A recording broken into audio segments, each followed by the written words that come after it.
Welcome everyone to the May 31st edition of the Boise ITSM Talks meeting for 2022. I'm your facilitator, Jeff Jensen. Appreciate everyone making time to be here with us today for what I know will be a fantastic presentation. I want to say thanks to all of you for taking time out of your day to attend our virtual meeting for the month of May. It is May 31st, and we're just talking about how it's crazy to believe that we're already headed into June tomorrow. Very special thank you to Donna Knapp, who I'll introduce in just a minute, for being our presenter. And as in all of our meetings, we continue to have more first timers and some folks that have RSVP'd that have not been to our meetings before. And if we have some time after the presentation, especially for some Q&A, definitely want to have everyone introduce themselves and recognize the folks that are here. I always like to start off our introduction with our vision for our group, which is to have presentations that are meaningful and actionable and to give you some things to consider and to take back to your organization. And as we do that, I always encourage attendee participation. And I know Donna will give us a lot of good things to think about, and we'll have some time at the end for Q&A. And we always try and end the meeting, as far as the presentation goes, at the top of the hour. But in as much as Donna has time to stick around and answer any additional questions, I'm sure she's going to be willing to do that. And we like to get into some dialogue after our presentations. Our why for starting the group is always the same. We want to inspire the group to become better IT leaders and to continue to become better at what we do, to continue to learn and grow, and to fill the void in our organizations and in our communities around the ITSM space. And we really do have opportunities through groups like this, through our webinars that ITSM Academy does. I want to make sure I put in a good recommendation for those webinars when we have those, and those recordings are out on the ITSM Academy website as well, to try and fill the voids and to continue to move forward in our ability to improve and grow. Today's presentation is from Donna Knapp, and I'll introduce Donna now. She's the Curriculum Development Manager for ITSM Academy. I've had the opportunity to work closely with Donna for a number of years now as we've gone through building out a lot of our work in ITIL 4 and some of our other complementary framework educational classes and trainings and webinars. We've had the opportunity to collaborate together on some of the blog posts out on ITSM Professor, and I really appreciate Donna and really excited to have her here this month to deliver her presentation. Her presentation is on accelerating ITSM for the digital operating model. And if you saw in the meetup that we put out there for the registration, a little bit of a synopsis, but I'll go ahead and stop sharing and hand control over to Donna so she can get us kicked off. Thanks for being here, Donna. Welcome. Thank you for having me. And thank you for the intro. And I enjoy collaborating with you as well. I always look forward to it. All right, are you seeing my slides? And are you seeing only my slides? I know we see your speaker notes. You guys We're seeing a little bit of your main screen and then your next slide too. Right, let's try this again. I always forgive my I always pick the wrong one for whatever reason. How about that? Are you just seeing my slides? Or are you still seeing my speaker notes? Not seeing your speaker notes, but we're just seeing, well, you're seeing the bottom part with the outline on the left. Side. You could probably just minimize it, right? Yeah, or you can do if you do a view full screen or reading mode, that's, yeah, that might help. what I was doing. Yeah, go into reading view. That'll probably work if you're not in presentation mode. No, I want to be in presentation mode. Okay, try it again. So you should not be seeing my slides. Yeah, But we're yeah. Seeing on the right, your switch next monitors. slide. Switch monitors. I'm sorry. All right, hold on. We're gonna. Here. Give me 1 second.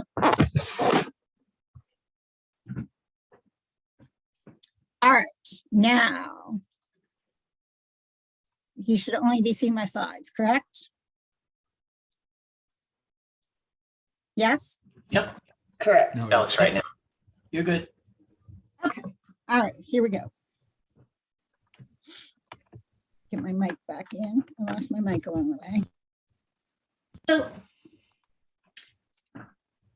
first, just a tiny bit about me. For those of you who maybe don't know me or have never seen me speak before, what I like to say about myself is that I'm a lifelong learner. And what I love about my job is, and I develop and maintain the training materials for ITSM Academy, I get to learn new stuff all the time. That's basically my job, is to learn new stuff all the time. Our focus is on IT service management. So that includes Agile, DevOps, experience, process design and improvement, value stream mapping, Agile service management.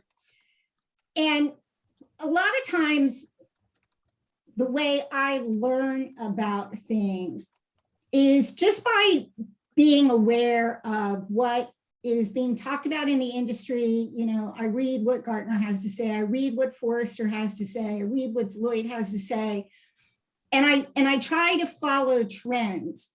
And one of the trends that I've been seeing talked about a lot recently is this concept of operating models. And in fact, I talked to Charlie Betts, who's a Forrester analyst, and this is going back probably 2 years now. And I asked him what CEOs and CIOs are asking him about. And he said, number one, the thing they get asked about most frequently is how to revamp their operating model for digital. So let's start there and talk about digital. And, you know, you've maybe seen this quote before: no product is made today, no person moves today, nothing is collected, analyzed, or communicated without some digital technology being a part of it. Digital is everywhere, and it's dramatically changed not only the way we work, it's changed how we interact with the world around us, whether we're at home, whether we're in our communities. It's changed everything. And I have been in IT for about 40 years now, and I have to say that I've said wow more times in the last 5 or 10 years than I have in the 30 years prior to that.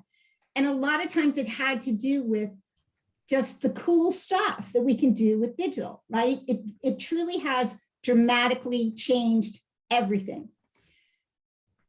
As a result, business models are changing, operating models are evolving, and the role of technology leaders is really changing. We really have to understand that today, because of digital technologies, the pace of innovation has accelerated significantly. Think of what digital does. It removes the physical barriers that used to slow our projects down. So now if we want to launch a new product, we don't have to wait to buy infrastructure and implement it and get people trained up. We can, within minutes, right, stand up a cloud instance and get people working, very often through some type of self-service. So it's dramatically accelerated the rate of innovation, and it is enabling us to deal a little bit more effectively with VUCA, right? The volatility, uncertainty, complexity, ambiguity that we live with in the world today, that is the reality of the world that we live in today. So the presentation is about operating models. Let's put operating models in context. If we think about the big picture, right? An organization, every organization has a strategy, right? This is the organization's vision for where it wants to be. It includes its purpose, right? Why does that organization exist to begin with? Where does the organization want to go? So here's what is the vision, right? And then it also speaks to initiatives that address how the organization is going to achieve that vision. That determines the organization's business model, which is really simply put how the organization creates, delivers, and captures value for its customers. Very often you see a definition of business model that speaks to something like how the organization makes money, right, given its products and services. But remember that a not-for-profit organization absolutely must as well have a business model. So it doesn't necessarily have to speak to how the organization makes money. It's about creating, delivering, and capturing value. And then we've got, based on that business model, we've got our operating model. And the operating model is going to speak to how the organization runs itself, how the organization ensures it's being efficient and effective in achieving that business model, in enabling that value realization. So those of you who are like me, who are visual learners, here are some pictures for you of the business model. And notice that the value proposition is really at the heart of that business model. Again, it really speaks to an organization being able to explain why does it exist? What is its value proposition? And that speaks to not only the organization's brand, the organization itself, but also then the products and services that that organization chooses to offer to its customers. And at a very, very high level, it speaks to the activities and the resources that we need to have in place in order to create and deliver and realize that value. The operating model then, again, speaks to, at a very high level, the activities that we put in place across the organization in order to create and deliver value. So we refer to this very often as the organizational value chain. It speaks to, again, end to end across the organization. If you're familiar at all with ITIL 4, the service value chain in ITIL 4 is described as the operating model, right, for the ITIL 4 framework. So the operating model really includes a lot of components because, again, it's really speaking to how the organization runs itself. So it looks at, how partners and suppliers are involved. Very, very few organizations today stand alone. Most have some form of outsourcing going on or have some type of a partnership in place where they're working with other organizations, where work is located, what assets are needed at these different locations. And boy, hasn't this whole notion changed dramatically since COVID-19, because we used to be able to talk about where the corporate headquarters was or where the manufacturing facilities are for an organization. And now you really, when we're talking about especially an organization's employees, right? Those employees could be anywhere. The organizational structure, the skill sets we have in place, how we make decisions within the organization, and how we're managing our practices and our processes. Do we have in place concepts like a service management office? Do we have practice owners? Do we have process owners? Are we ensuring, do we have, I always like to say when it comes to ownership, do we have people who care, right? Do we have people who are really interested in making sure that we're constantly improving those practices and processes? And certainly the technologies that we have in place in order to do our work. And it also speaks to how targets are set and how performance is measured. And notice that throughout this, we're talking about not only that value chain, but that value chain then being deconstructed into value streams. And by definition, a value stream is the activities that we're using in order to design and develop and deliver the organization's products and services. So really making sure that we understand what the flow of value looks like and optimizing every aspect of the organization in order to effectively manage that flow. So as if that wasn't enough to think about, here's the reality. In a lot of organizations today, they have in place parallel operating models. And parallel operating models very often occur as an organization is transitioning from one business model to another. So a very simplistic example would be retail, right?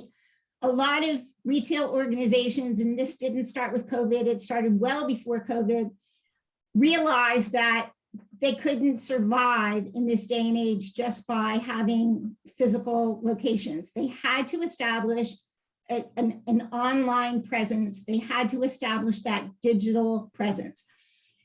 How organizations manage those stores is typically very different, right, than how they manage their website, how they, the activities that are involved in maintaining those environments very often is quite different. So the reality is for a lot of organizations today, they're having to sustain multiple business models, neither one of which exists in a pure state, right? There's a lot of overlap and there's a lot of crossover from one environment to another. And quite frankly, from a customer perspective, that's really critical. I don't know about you, but I'm not like, I don't like shopping in general, but I really don't like online shopping because I kind of want to touch stuff and I want to see stuff. But every once in a while, I'll buy something online. And what I really care about and what I really think about is, am I going to be able to return this to my local store rather than having to pack it back up in a box and send it back, right? That's just a simplistic example of where organizations with these parallel operating models kind of have to think about the overlap there. They also have to think about the pace of transition from one model to another, if there is in fact going to be a transition from one model to another. So you can see that there are some different models for what that might look like. Cannibalism is when we quickly tear down the old model and completely replace it with a new model. It's what Netflix did many, many moons ago when they decided to get out of the CD, DVD business and go to streaming. Erosion, we use the revenues of the existing and still profitable business model to fund the new business model. It's what newspapers are going through today. A lot of newspapers are finding that there, fewer and fewer people are actually buying newspapers, but more and more people are in fact willing to subscribe to an online service, right? So they're kind of keeping both of those models going, but ultimately we all, I think just from a sustainability standpoint, we all know where it's heading, right?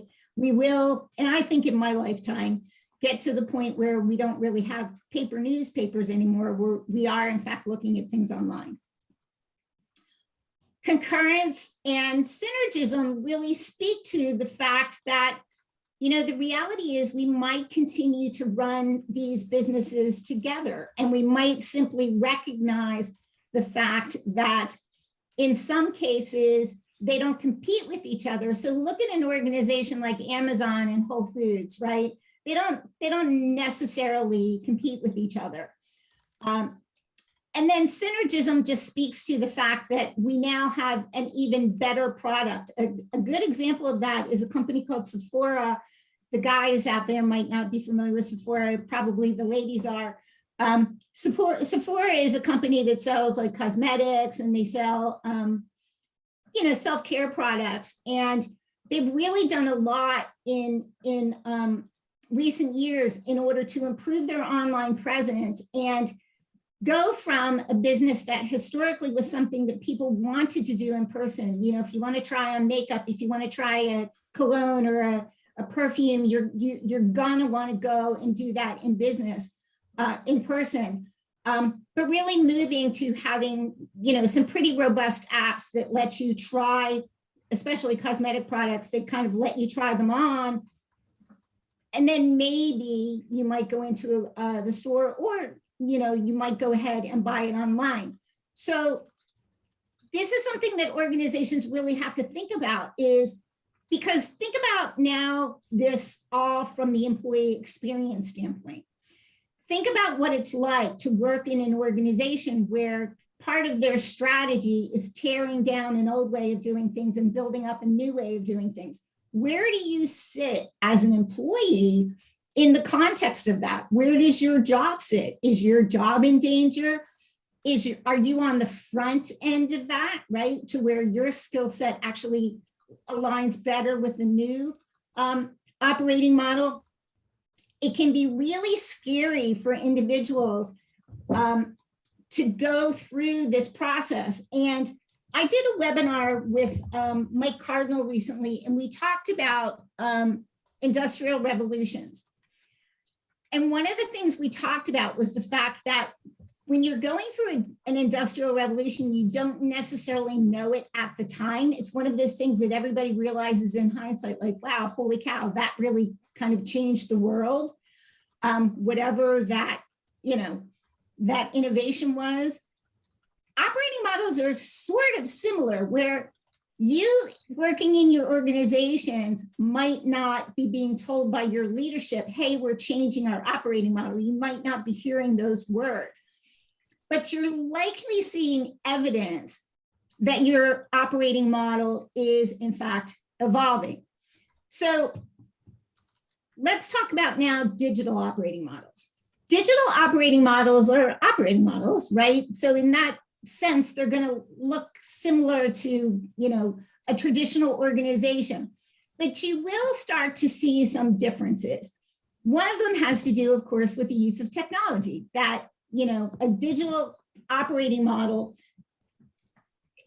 a digital organization in general will embrace digital technologies, and they will be more prone to and more willing to use emerging technologies. They're likely to emphasize innovation and experimentation. So maintaining the status quo, right, is not something that is going to be valued in an organization that's moving to a digital operating model. And the pace of change is going to be very, very different. These organizations are likely going to be much more agile in nature. And I really want to emphasize the fact that this is across the organization. So we're not just talking about introducing Agile within the IT department, or worse, Agile within the development teams within the IT department, which is how some organizations initially introduce Agile. We're really talking about across the organization. So that means that everything that is both upstream and downstream from our product development activities have to be more agile in nature. So we need more agile portfolio management practices. We need more agile financial management practices. It really doesn't matter if the IT department or the development department is using Agile and you're still funding projects using an annual budgeting process, right? Invariably, at some point, that's going to end up biting you. There's more of a focus on speed and making sure that we understand the value of adopting a minimum viable product approach. And I'll talk more about that idea of minimum viable product as we go along. We'll be much more likely to take an iterative and incremental approach. And this kind of goes in line with that Agile approach. But it also, I think, shows the influence of lean, where we're really looking at things like smaller batch sizes, faster feedback cycles, and it very much ties into our desire today to make sure that we're integrating customer feedback and customer experience into the product development lifecycle. So here's an example of what an operating model could look like for a digital organization. And again, it can be somewhat complex because you'll see that there are these different lines of business. Maybe we've got consumer sales, small business sales, enterprise sales, each of which has, slightly different ways of working.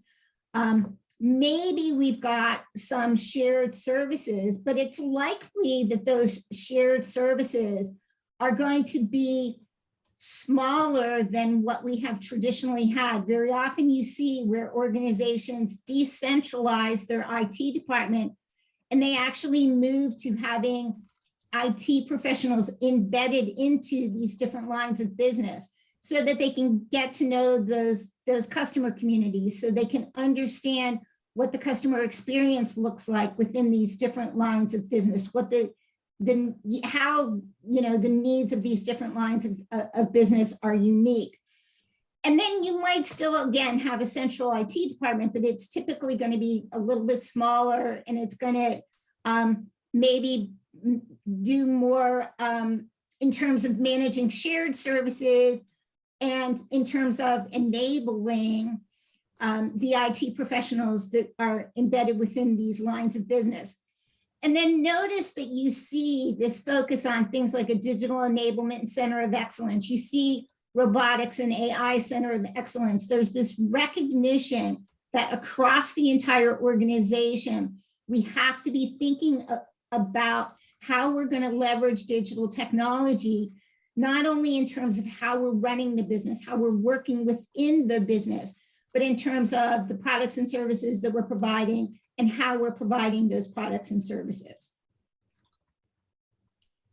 So if we compare the characteristics of a traditional operating model and a digital operating model, I've already talked about some of these concepts, but I want to touch on a few other things that are a little bit different.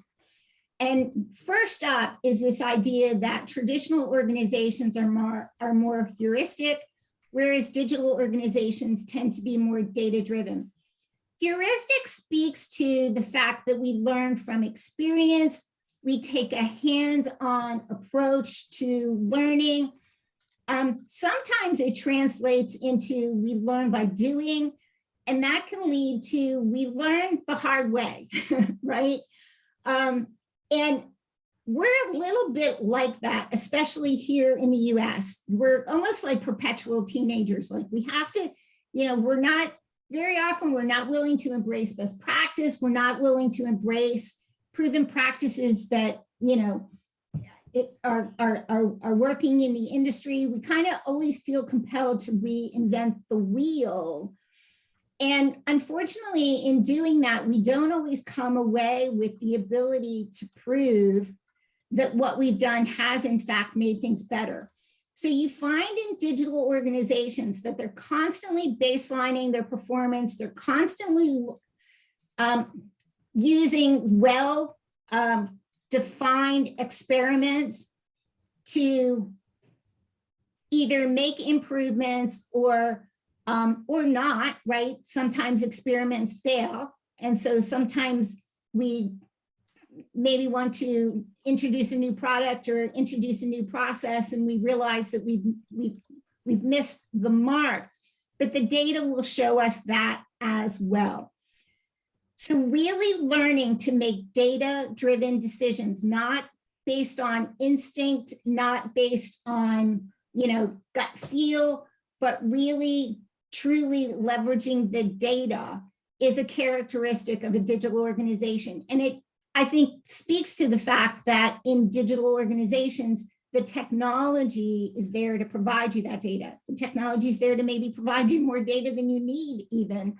And so, an emerging career, right, is the data scientists and the people who really understand advanced analytics and how to leverage, how to create meaningful information from that data.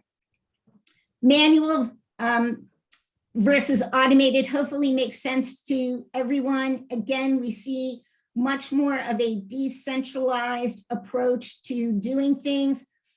We see real-time reviews, and that goes a little bit hand in hand with data-driven and automated, doesn't it? We now have the ability to much more quickly understand and to always understand at all times what's happening. So we have, for example, dashboards where we're constantly keeping the finger on the pulse of what's going on within the organization, as opposed to having weekly reports or monthly meetings where we sit down and we talk about what's going on. We know what's going on all the time. Waterfall versus Agile. Projects versus products. This is a big shift that's happening right now in organizations, moving to these product-centric teams.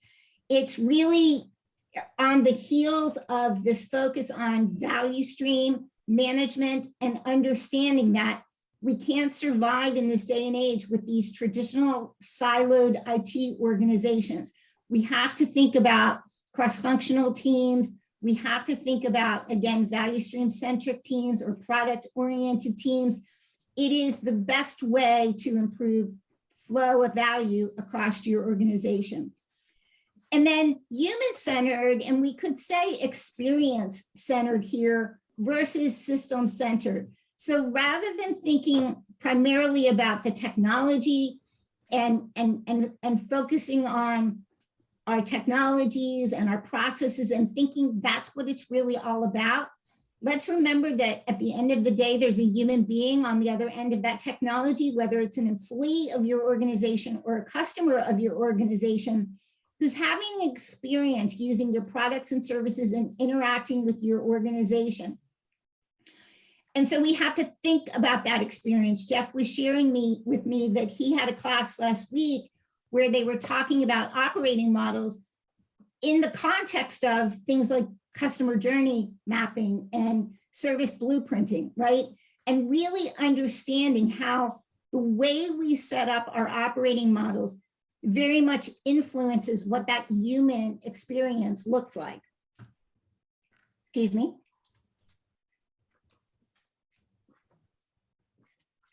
So now let's bring IT service management to the part. I just needed to take a sip of water.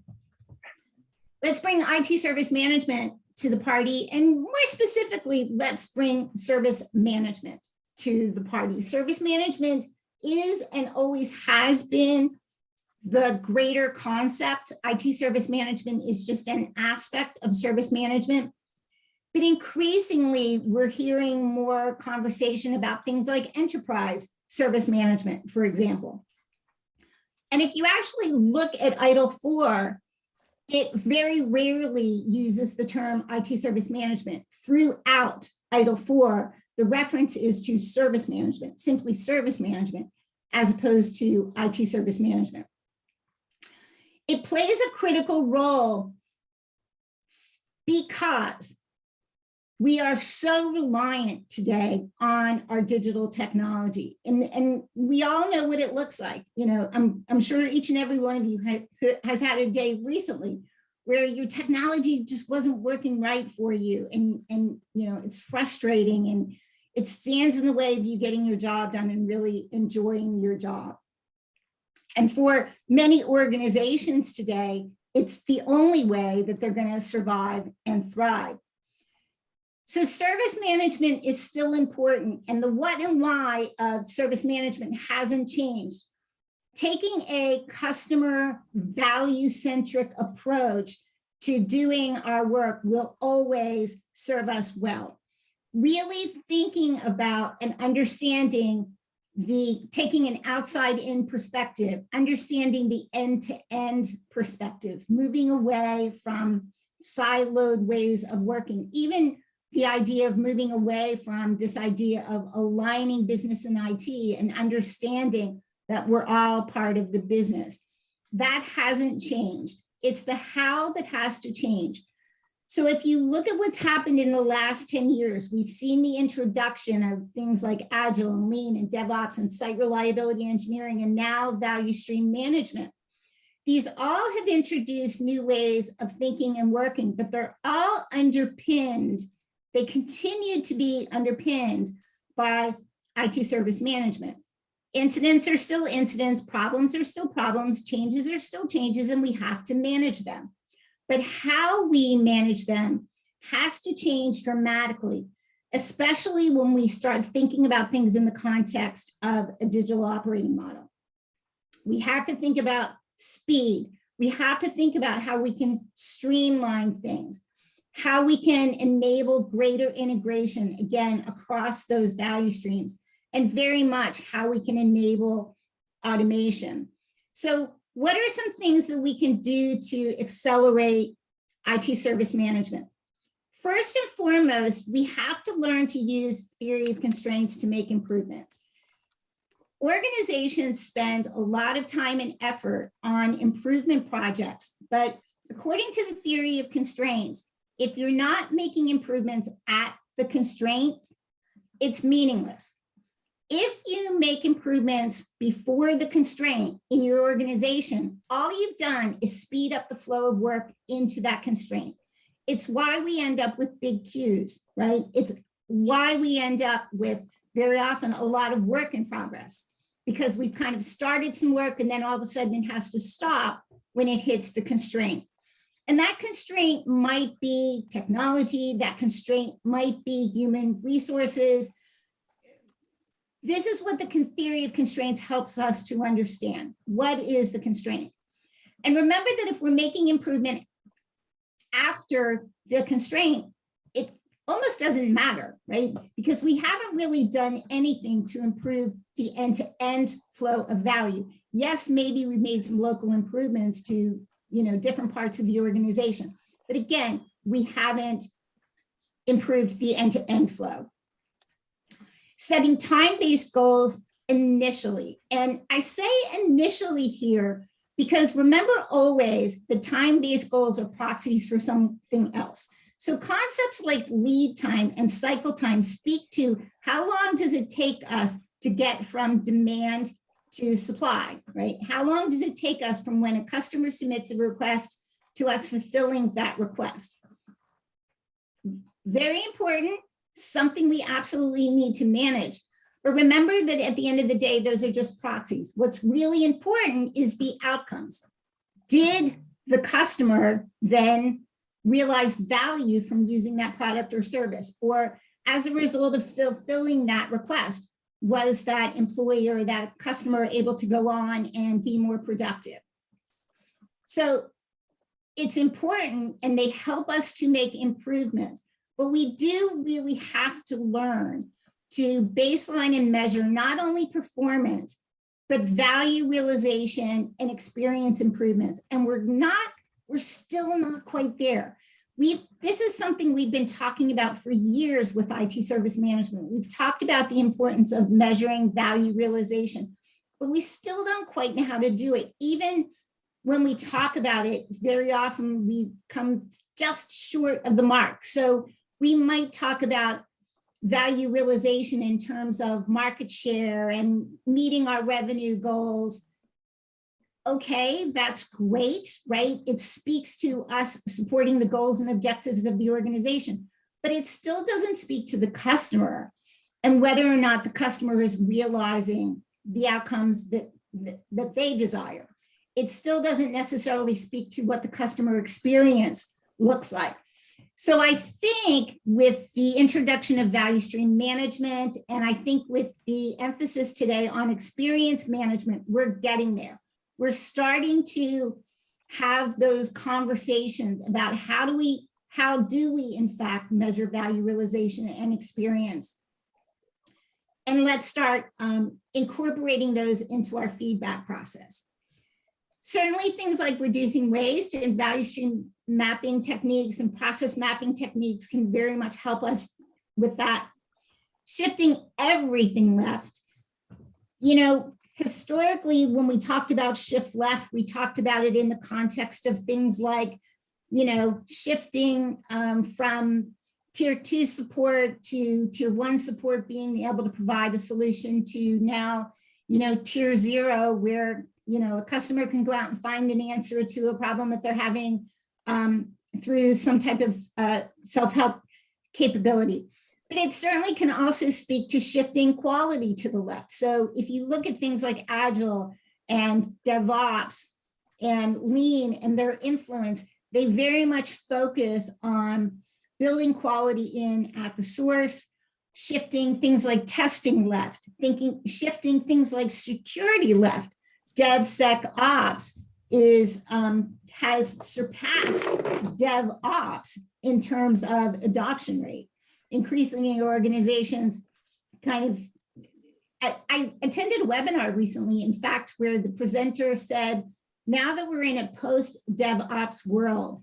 And I thought that was really fascinating because There are still lots of organizations out there that are just getting started with DevOps. His context was, we've moved on to value stream management. But again, in the context of DevOps, we see DevSecOps, right, being more widely introduced in organizations today.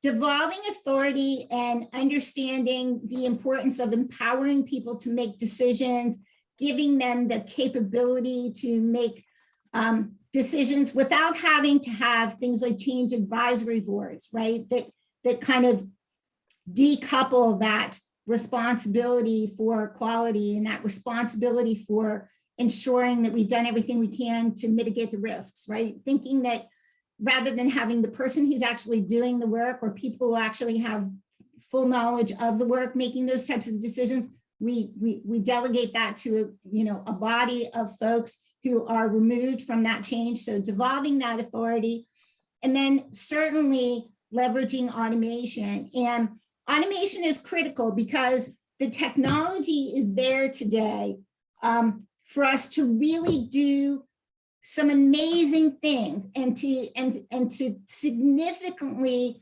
improve our practices and our processes and kind of free people up to do more interesting work. We just have to be willing to leverage, right, the modern and emerging technologies. At the end of the day, what we want to do is focus on minimizing systemic problems. Deming said that every system is perfectly designed to get the result it gets. And, think about what he means by that. He means if you have a great process, it's streamlined, it's optimized, you designed it that way, and good to you. If you've got a horrible process and it's getting in people's way and it's causing people frustration, you designed it that way. Decisions got made somewhere along the way that resulted in you having in place the policies and the processes that you have in place within your organization. And you can see all of these systemic problems are a result of decisions. And it's unfair to say bad decisions because they may have been good decisions at the time. At the time, some condition existed that resulted in that policy being put in place, or that process being designed the way it's designed, or the resource allocation decisions being made the way they got made. At the time, let's always come at it with the spirit that at the time those seem like good decisions, but in hindsight, right, they're not. So the reality is, if we get good at stepping back and looking at what's happening within our organization and really trying to understand where is the constraint, what is the policy or what process is resulting in this problem, this systemic problem, fix that, right? You have the ability to fix that. A decision got made to make it that way to begin with. A decision can be made to change it. And if you look at this list of systemic problems and think about it, aren't these the things that cause us the most frustration on a day-to-day basis? Aren't these the things that just make us hate our jobs on any given day, which is kind of a sad state, right? We all should be able to enjoy our work and go to work and experience joy. And so I think if we really start, here's where this experience mindset can really come into play, that if we really start to think about the employee experience and about the customer experience and really understand the impact of these systemic problems on that experience, it will hopefully encourage us to make these improvements even more quickly, right? So that we can alleviate these pain points. So always, let's use a little idle for here, start where you are and think and work holistically. So historically, and I'm gonna say it here simply because we can say it more quickly. Historically, we would think about people, process, and technology. Today, I hope you've all learned about IDLE 4 and the 4 dimensions of service management, which is people, process, and technology kind of on steroids a little bit. But think holistically and understand that no one area is going to be the perfect solution. We have to think about them all collectively. We have to think about the education and the training that we're providing to our people today. We have to be thinking about how we upskill people and how we position them to thrive in our new operating model. And hopefully this conversation has allowed some of you to think like, oh yeah, we are going through a bit of an operating model shift. And yeah, it does in fact translate into us needing to, upskill our employees and also certainly manage that organizational change, right? Thinking about the people aspects of things. We also have to look at our processes and our practices, identify and understand where we can relevant best practices. And for IT service management professionals today, and I know a lot of you, and I know you've been on this journey with me, I think you will serve your organizations best if you understand that no one framework is perfect, no one framework is complete. The more you understand about all these different ways of working, ITIL, Agile, site reliability engineering, value stream management, DevOps, the more you understand about all these different ways of working, the better you can help your organization to then adopt and adapt these different ways of working to your organization's circumstances, needs, and goals. And then in terms of technology, really look at solutions that align with those best practices that are being introduced by vendors who have an understanding of these best practices, who can talk the talk and walk the walk, and leverage modern and emerging technologies. Now, I think there's some interesting statistics here from the Information Week State of ITSM and Enterprise Service Management report. One of them is that 58% of IT service management practitioners report they either do not have an ITSM framework or they don't know if they have one, right? So that's really telling. It says that maybe from an education and training standpoint, we're falling down a little bit in that area. The second stat at the bottom speaks to the fact that 40% of organizations report that the last time that they refreshed their technology was years ago. And think about what that says. It says a few things. One, it probably says something like you heavily customized your product, and so now it's very difficult for you to upgrade that product to whatever is the latest version that your vendor has. Or you've spent so much money customizing it that you're very hesitant to let that product go and move on to a new product or service. So you're stuck, right? You're stuck leveraging what is perhaps outdated technology that really doesn't give you the benefits of all the hard work that vendors have been doing in this space to adopt a more modern approach. So how can we move forward? First and foremost, aim for a minimum viable product approach. So minimum viable product is kind of defined as the most pared down version of a product or process, right, that we can put in place and have it still be of value within our organizations. Now, historically, this concept was used to talk about introducing a new product. I want you to adopt a much broader perspective on it. We can not only adopt a minimum viable product or process approach when we're introducing something new, we can scale back what we have now to minimum viable product.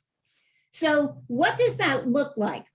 In the context of tools, it could mean making sure that you have the right tool for your organization, given things like what you see on the right-hand side, right? Your level of maturity, your culture, your commitment to continual improvement, the resources that you have within your organization to deploy and maintain technology, and certainly your future needs. And can you look out and see where you're heading in the next 5 years? According to Gartner, organizations frequently overbuy IT service management tools. They look at the Gartner Magic Quadrant. They want to buy, whatever is the product that's up there in that upper right-hand corner. And they end up buying a product that translates into too much tool for their organization, given their maturity. So maybe we scale back. At the conference recently, I talked to somebody who shared that they had the best product in the market, and it was a nightmare for them. They couldn't maintain it. They were having to, invest a massive amount of resource to not only kind of configuring it, but also providing training on it. They decided to move away from that product back to a much simpler product. And they realized that the simpler product is working better for them. It's using less resource. But at the same time, they know they're going to outgrow it. But now they know that when they do outgrow it and when they move on to a new tool, they're going to do so with an understanding of what the requirements are. Minimum viable process product in the context of process design and improvement has only those minimum critical activities. And here's where things like ITIL and ISO 20000 and COVID can help you to understand what are, in fact, those minimum critical activities that you need to have in place. Have just enough control, just enough approvals, just enough review and reporting activities, and keep it simple, right? Provide that scalable starting point. You can always add additional controls. You can always add on additional decision points or approval activities, but it's really hard for organizations to scale it back once you've got this really, overly bureaucratic process in place. So you might have to fight a little bit, right, to get back to that scalable starting point, but it will be a fight that's well worth the effort. And make sure that you're leveraging the feedback that you're getting from the people who are doing the work. Go to Gemba, go talk to the people who are doing the work, go understand those systemic problems that we talked about earlier, so that when you make improvements with people and for people and not to people. And last but not least, build a learning organization. And there's a lot of implications here, understanding that failure, right, provides learning opportunities. Taking risks provides learning opportunities. Experimenting provides learning opportunities. And we're not always good at these things. A lot of times management wants you to put in place a project plan and they want to be guaranteed that we're going to get a positive result at the end of that project. Well, experimentation by its very nature says I'm putting forth a hypothesis. I'm either going to disprove or prove this hypothesis. Either one of those outcomes is okay. And so you have to get good at articulating that. We might fail, but that'll be okay, right? Because we're going to learn something from that failure. And you also need leadership that is not just talking the talk, but walking the walk. They're really behaving in a way that reinforces the value of learning and the value of experimentation and acknowledges, right, that sometimes failure comes from taking risks or conducting experiments, and that's okay. As long as we're learning from it, that's what's really important. Also think about combining education and training, and typically education is defined as learning to know. And so we might use education, for example, to talk about IT service management. You get a little bit of ITIL training, you get a little bit of process education.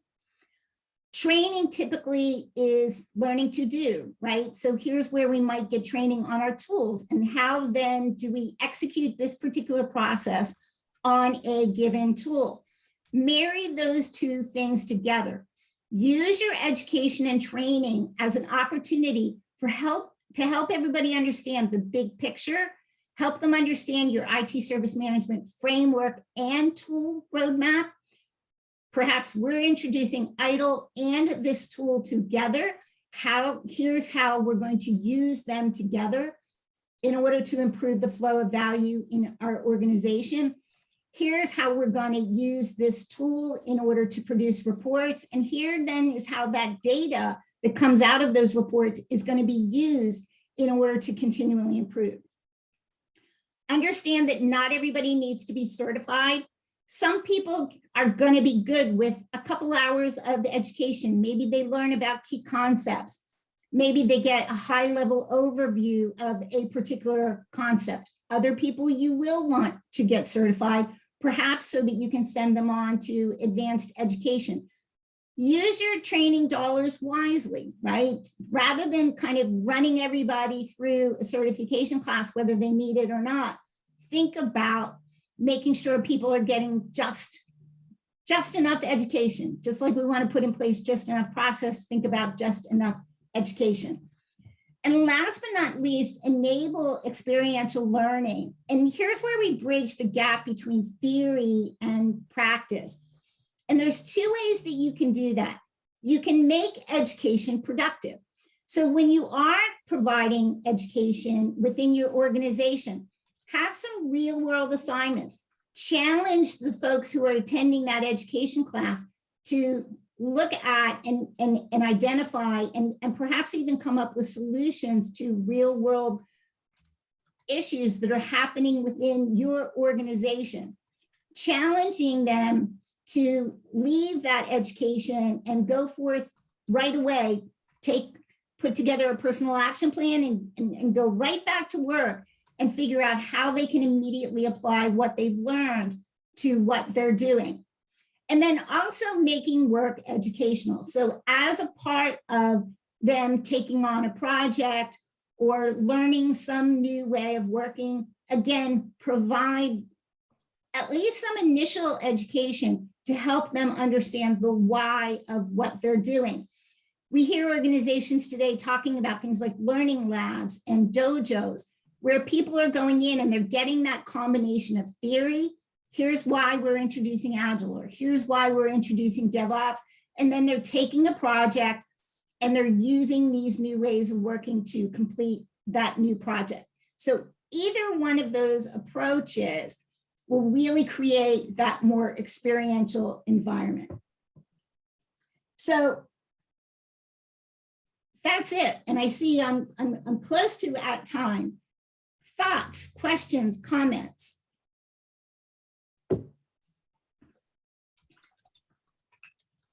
Right.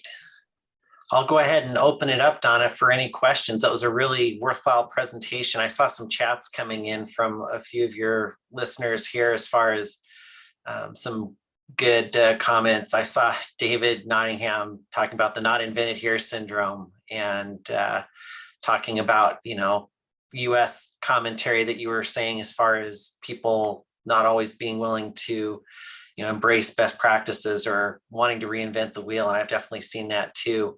Mm-hmm.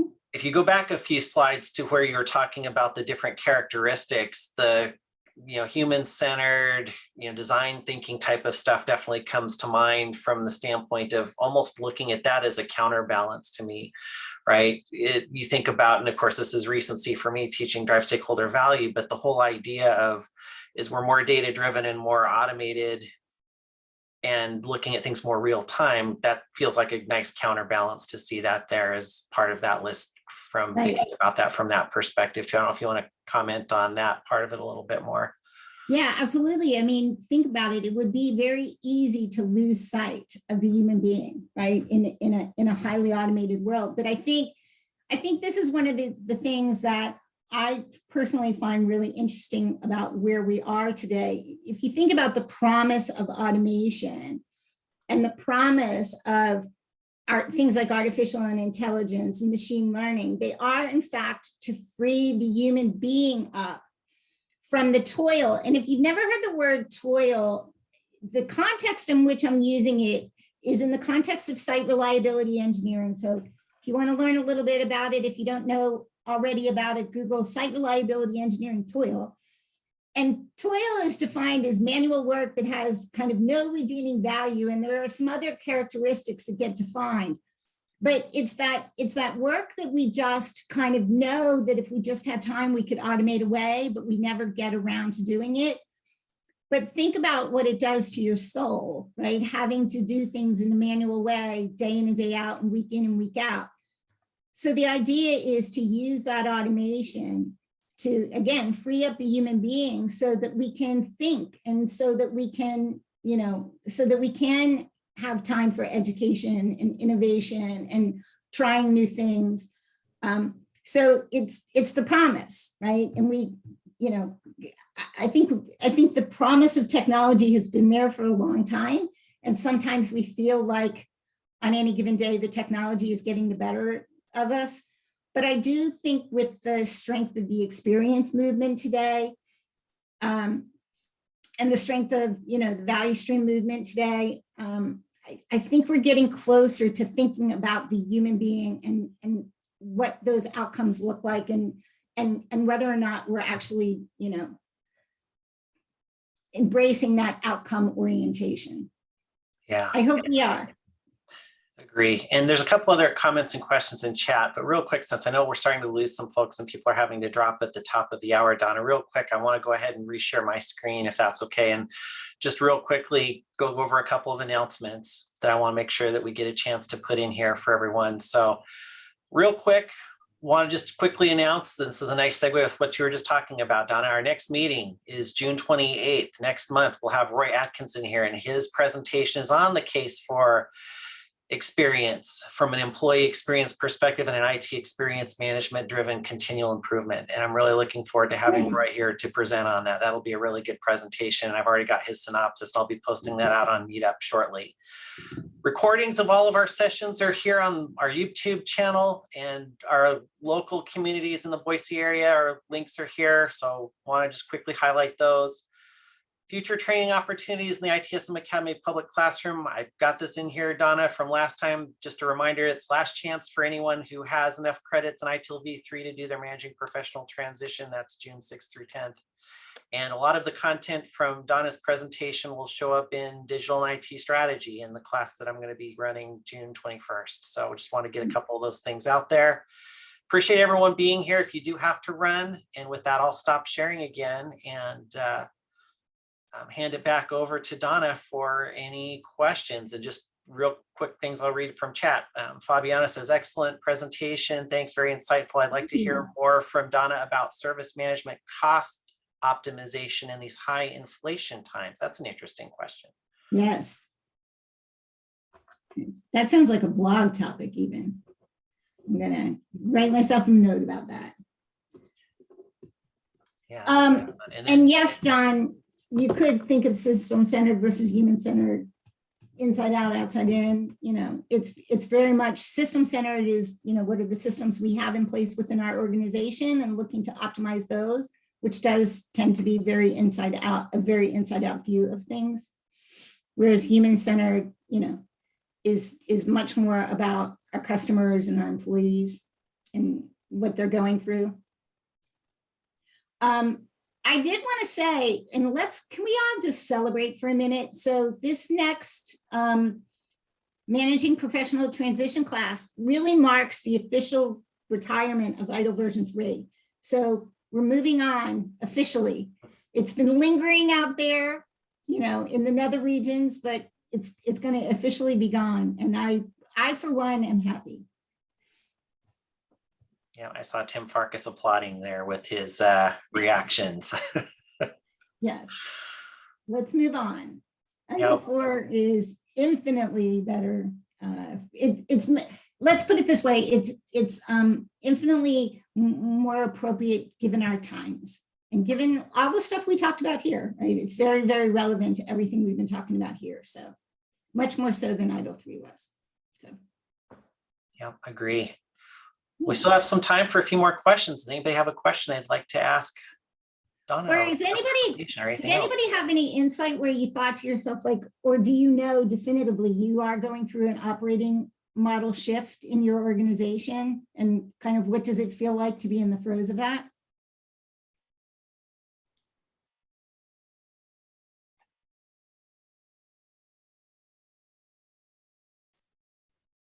Thanks, Tim. Yep, thanks, Tim. Yeah, Joni had to jump. I know I saw one, Donna, which I've talked to you about a little bit in one of my previous clients where they were going through that shift, much like you talked about from a publishing perspective, doing content for K-12 and universities and shifting from physical books to digital online content and all the digital platform and DevOps practices that they were introducing to bring that into place. And kind of parallel operating model is a great way to look at that too, for still trying to keep the legacy stuff that was driving revenue while they were making that transition. So that fits right with a lot of what you were presenting. Right. Yeah, it's interesting, you know, it's kind of a, I think, interesting time from that perspective, but a challenging time because organizations, if you look at even these characteristics, for a lot of organizations, this isn't one or the other. They've got all this stuff all going on all at the same time right now. And so how do you manage all of that? You kind of have to, you have to constantly think about and remember that there is no one size fits all solution to everything. You have to think from an IT service management perspective, you have to understand that how you perform a particular practice or process in a traditional environment will in fact be different than it will be in a digital environment. You have to kind of lose the idea that, you know, we just have to have, you know, one change management process or one, what we call in ITIL 4 change enablement process. Like, no, dead wrong. You need one for your digital environment. You need one for your traditional waterfall environment. They will be very, very, very different practices. So that's sometimes hard for people, right? To embrace the idea that one day I'm doing it one way and one day I'm doing it another, but it's the reality of, you know, the world we live in today. And it will be for a while. Yep, going through a lot of fast transitions. See a couple folks just saying thanks, Donna. And if there aren't any more formal questions, I'm going to go ahead and stop the recording and thank everyone for being here. Any final questions that we want to have captured for Donna before I end the recording? All right, thanks everyone for being here. I'll go ahead and stop the recording.